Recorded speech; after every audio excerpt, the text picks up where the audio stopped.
What's up folks, hope you're having a good day. Today I wanted to bring to you a launch update video about the Paladin build and what you can expect in its current state. The first thing I want to say is that during the open beta, there was supposed to be multiple nerfs to the healing side and basically the Paladin side of the game.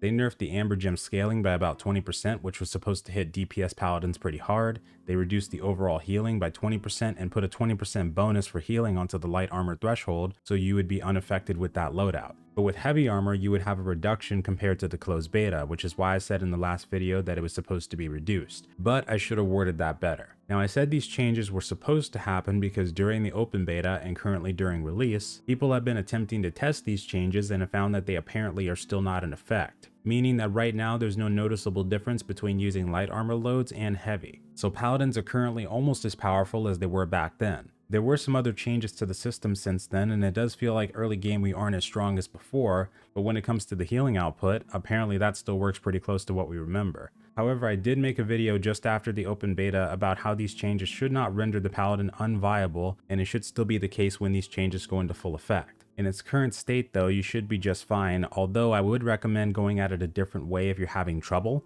and I'd like to update the stat distribution recommendations. Firstly, if you feel the Paladin is super weak in the early game when it comes to leveling, I would recommend using the Great Axe Lifestaff or Warhammer Lifestaff combination to level. I have seen some people talking about a Spear Lifestaff Paladin build that has also been spotted, and of course Hatchet Lifestaff should work just fine too. The main thing you want to level early on is the Lifestaff, since it will be more difficult to level than our sword and shield weapon later on. We can just come back to these elite mob farming areas like Dead Man's Cove and level that up 10 plus levels in a few hours or less. When you get to around level 25 and are able to get that third tier faction armor and convert it to cleric, that is when I would start switching back to heavy armor and sword and shield lifestaff. While leveling up to this point, you can just use light armor to get that 20% damage bonus if you want to, or a medium chest piece and the rest light armor, or other combinations like that. If you still feel like you want to wait a little longer, you can also rotate back to Paladin after level 35 when you should get your first tower shield. The very first video I did for Paladin should still apply for the skills between sword and shield and lifestaff.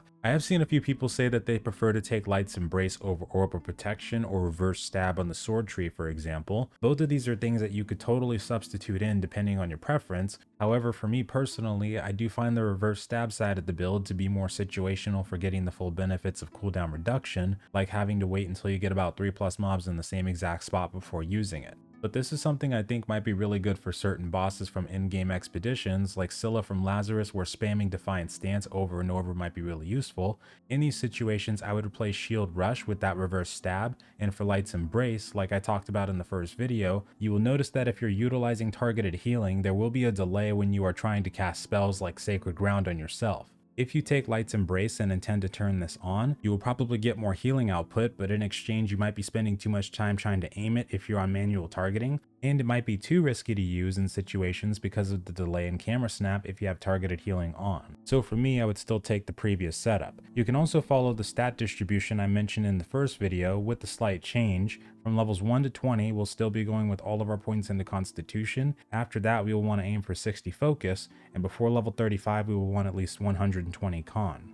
By level 40, we want at least 75 to 80 Focus, but by level 50 this time around, we want to go for at least 100 Focus.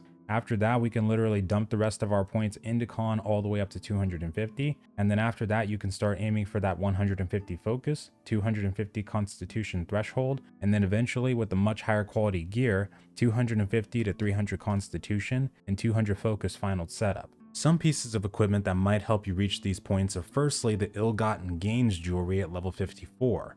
This can be farmed in Eden Grove at the south side of the region. You'll find multiple caves there, and the one you'll be looking for is the lower slag mines. Inside you'll find an elite musketeer at the end of the cave, probably being farmed by other people. Farm this guy until you get the earrings. Next, for the necklace, you can either just buy or wait to get one, like the Bitter Understanding necklace that can be dropped from a multitude of elite enemies across the world, including Commander Thorpe from the Depths, or even some of the elites in Great Cleave like the Gate Lord on your way to Shattered Mountain. Or you can also jump on ahead to the Infinity Crystal temporarily that can be obtained at the end of the Great Cleave questlines that lead up to the Legendary, or in this case, Epic Weapon questlines.